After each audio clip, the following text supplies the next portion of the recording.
나를 낳으신 어머니가 저와 아픈 남동생을 버리고 제가 5살 정도 되었을 때 집을 나갔다고 들었습니다.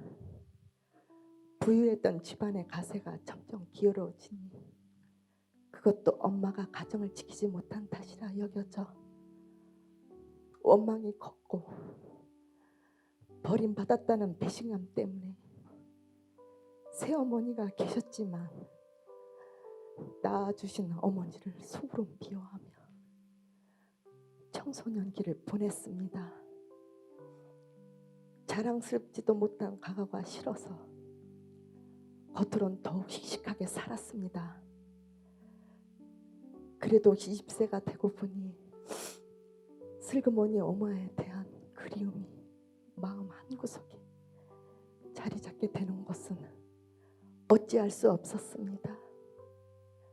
동네 어른들이 전해주시는 말로는 엄마가 집 근처에 와서 멀찍이 자식들을 보았다고 했습니다.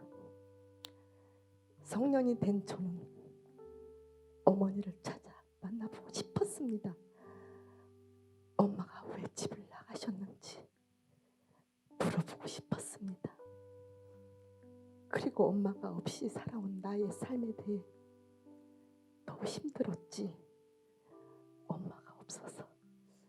그리고 너희를 두고 집을 나가서 미안하다, 뭐 이런 말로 위로해주고 집을 나갈 수밖에 없었던 합당한 이유를 듣기를 기대했습니다. 그러나 만나게 된 엄마의 반응은 기대 이하였습니다. 용서 같은 훈훈한 결론이 아니었습니다. 너희는 부유했으니 잘 살 줄 알았다.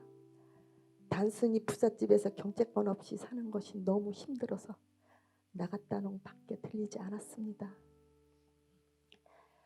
엄마를 만난 후 엄마가 더욱 미워졌는데 그 이유는 엄마가 너무 상황이 어렵게 됐다는 것이었습니다. 가정을 박차고 나간 사람이 너무 힘들게 사시니 마음껏 미워하지도 못하는 상황이 더욱 싫었습니다. 저는 돈을 사랑하고 자식을 사랑했습니다. 부유하게 자라면서 돈의 위력을 어릴 적부터 알았습니다. 돈을 모으는 것이 재미가 있었습니다. 그래서 부지런하고 알뜰했습니다. 그런데 돈을 사랑하다 보니 남편의 순위가 밀려난 결정적 사건이 있었습니다.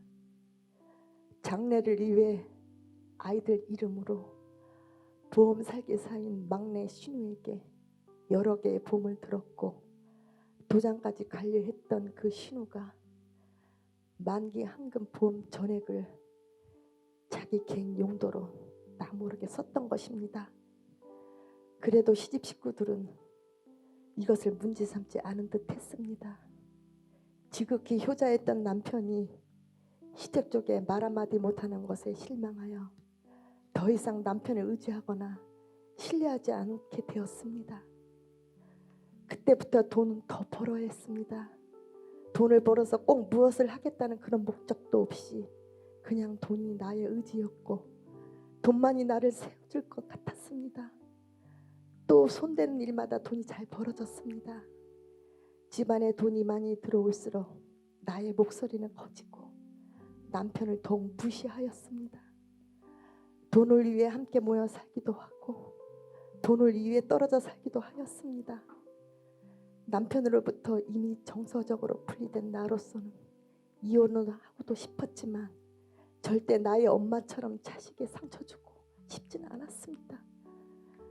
물론 남편과 불화하면서 많은 상처를 아이들에게 주었겠지만 나름대로 최선을 살았다고 산 모양이 그랬습니다. 그렇게 살면서 공무원이 있던 남편의 퇴직금으로 안산의 수영장에 투자하였습니다. 정말 수입이 엄청났습니다. 얼굴이 주먹만에 치도록 실수없이 열심히 돈 버는 재미로 살았습니다. 그러다가 인천 문학경기장 안에 스포츠센터에 돈을 투자하였습니다. 그런데 법인체 운영 부실로 인해 입점한 투자한 보험금을 돌려받지 못하고 센터와 연계된 사우나 업계도 접게 되었습니다. 이 가정에서 겪게 된 고통은 이루 말할 수 없었습니다. 돈을 주지 않으려는 사람과 받아야 되겠다는 사람의 전쟁 속으로 들어간 것입니다. 돈으로 인하여 미워하고 고통하는 수많은 날들이 나를 괴롭혔습니다.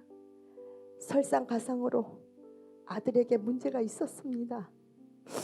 제가 돈을 제일 사랑할 줄 알았는데 아들이 마음을 잡지 못하고 힘들어하는 모습을 보니 그 고통이 더한 걸 알았습니다.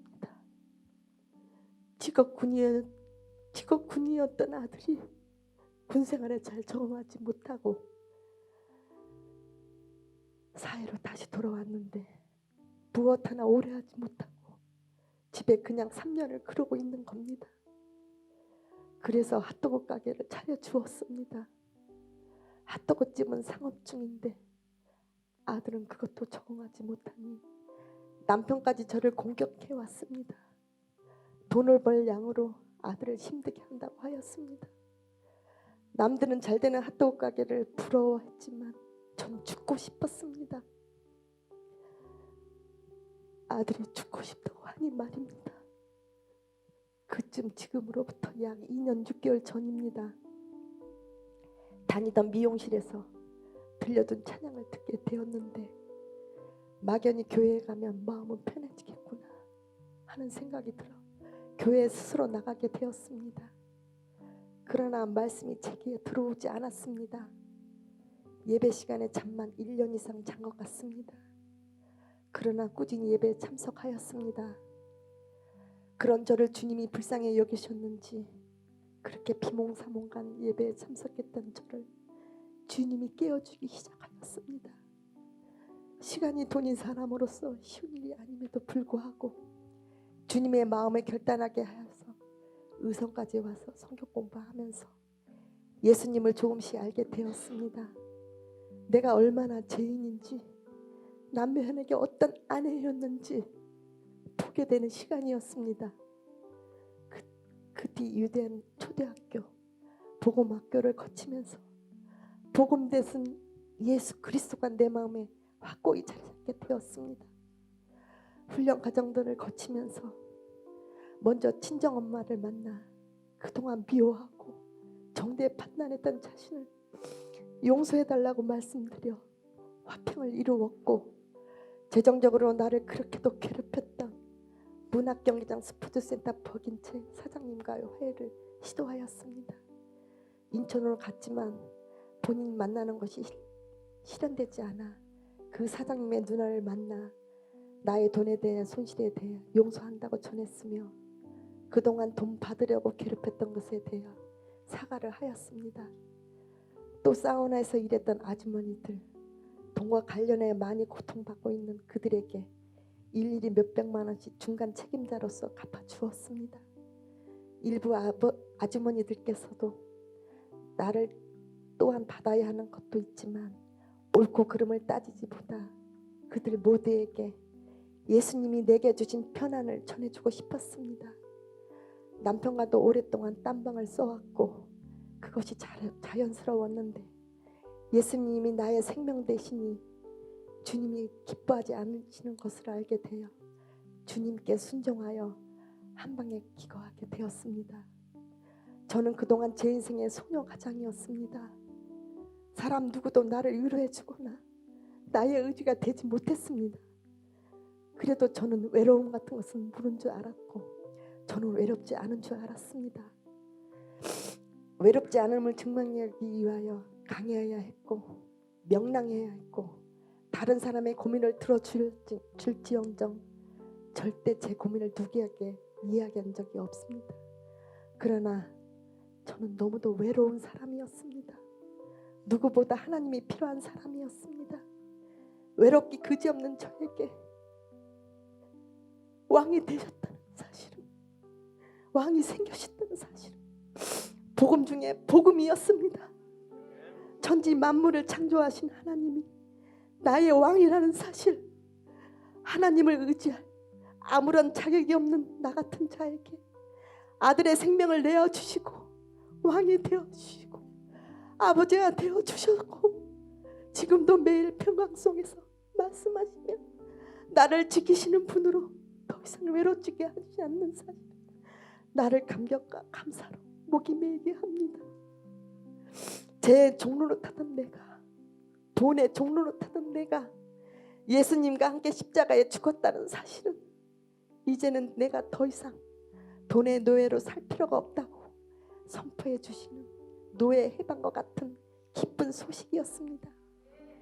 여러분 명랑하다고 아세요? 주일의 며칠이 엄청납니다. 그러나 저는 선포했습니다. 주일에는 가게 문을 열지 않겠다고. 남편이 예수 생명을 얻게 되어 이 점에도 동의하고 돈보다 주님을 섬기게 되기를 기도하고 있습니다. 예수님이 내게 오신 이 기쁜 소식을 주님 다시 오시기까지 전하고 싶습니다.